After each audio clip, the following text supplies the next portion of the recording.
Un mot à la jeunesse. Si vous ne vous bougez pas maintenant, votre vie ressemblera à celle d'un esclave. Nous ne sommes déjà plus en démocratie, et cela va s'empirer rapidement pour finir en dictature. Je vais vous expliquer pourquoi. Selon John Locke, philosophe du XVIIe siècle, qui est à la base de beaucoup de constitutions, 3 choses doivent être remplies pour être une démocratie. 1. Le vote des impôts. 2. Le respect de la propriété privée. 3. L'indépendance de la justice et la séparation des contre-pouvoirs. Nous sommes endettés. Mais qu'est-ce que c'est que la dette? Ce n'est que de l'impôt différé de 5 à 30 ans, soit la durée des obligations. Mais qui donc a donné le droit au gouvernement d'endetter des personnes qui aujourd'hui ne sont même pas nées? Dans une vraie démocratie, la dette serait anticonstitutionnelle, sauf en temps de guerre. Il n'y a aucune raison de forcer les enfants à payer, afin que nous ayons un niveau de vie plus élevé aujourd'hui. Locke soutenait fermement que les taxes ne pouvaient être légitimement imposées qu'avec le consentement des gouvernés. Il considérait que le gouvernement ne pouvait pas prélever des impôts sans l'accord explicite ou implicite des citoyens. Locke pensait que le pouvoir de taxer devait être limité et contrôlé par les citoyens pour éviter les abus. Les représentants du peuple devaient être ceux qui déterminent le montant des impôts et la manière dont ils sont utilisés par le gouvernement, assurant ainsi que le pouvoir fiscal du gouvernement reste sous le contrôle des citoyens. Selon Locke, les impôts devaient être justifiés par la nécessité de financer les fonctions légitimes du gouvernement, telles que la protection des droits naturels des citoyens et le maintien de l'ordre public. Il rejetait toute forme de taxation arbitraire ou excessive qui ne servirait pas l'intérêt public. Ce socle de la démocratie est déjà détruit en grande partie, et ce n'est pas fini. À partir du moment où l'on met des réglementations dans tous les sens qui ne nous permettent pas de faire ce que nous voulons avec notre actif, alors nous avons perdu cette seconde liberté. Je vous donne 3 exemples. 1.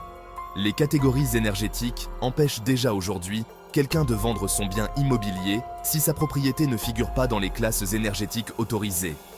Suivant le plan, ces propriétés privées ne pourront bientôt plus être louées ou habitées par les propriétaires. 2. L'impôt foncier a augmenté excessivement ces dernières années, empêchant des retraités de pouvoir garder leur maison puisque leur revenu est trop faible pour payer ces taxes excessives. 3. Pour l'industrie et les commerces qui sont forcés d'utiliser des énergies qui ne sont pas fiables ou rentables, qui sont subventionnées et qui mettent en concurrence de façon déloyale avec des gens qui n'ont pas ces contraintes, alors cette seconde liberté est perdue.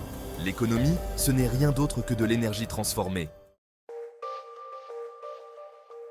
L'indépendance de la justice et de la séparation des pouvoirs.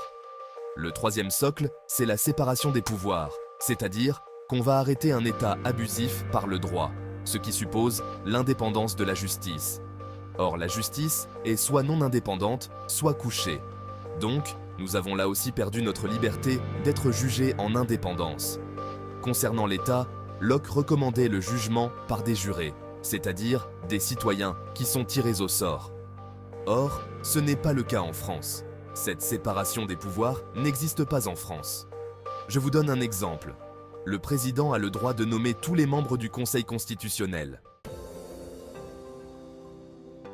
Donc, les 3 conditions de Locke ne sont plus respectées, ce qui veut dire que cela fait un moment que nous ne sommes plus en démocratie et que cela va s'empirer. Locke soutenait que si un gouvernement devenait tyrannique, les citoyens avaient non seulement le droit, mais aussi le devoir de résister et de renverser ce gouvernement. Ce droit de résistance est un mécanisme ultime de protection contre l'oppression de l'État. Exigence à revendiquer. Vous devriez exiger 5 choses dans vos revendications. 1. La souveraineté totale de la France. 2. Un contrôle citoyen des dépenses de l'État et le consentement citoyen pour les impôts et taxes. 3. Le respect total de la propriété privée, c'est-à-dire pas de taxes foncières, pas de contraintes énergétiques et l'abolition des droits de succession. 4. Le respect total de la liberté d'expression et de la liberté de circulation. 5. Refuser l'argent numérique de la Banque centrale européenne, puisque l'argent liquide, c'est la liberté frappée. Je vous demande de partager cette vidéo au maximum avec tous vos amis et connaissances afin que nous ne finissions pas dans une dictature et l'esclavage. Ensemble, nous devons nous mobiliser pour défendre nos libertés et nos droits. Chaque partage compte et peut faire la différence. Merci pour votre soutien et votre engagement.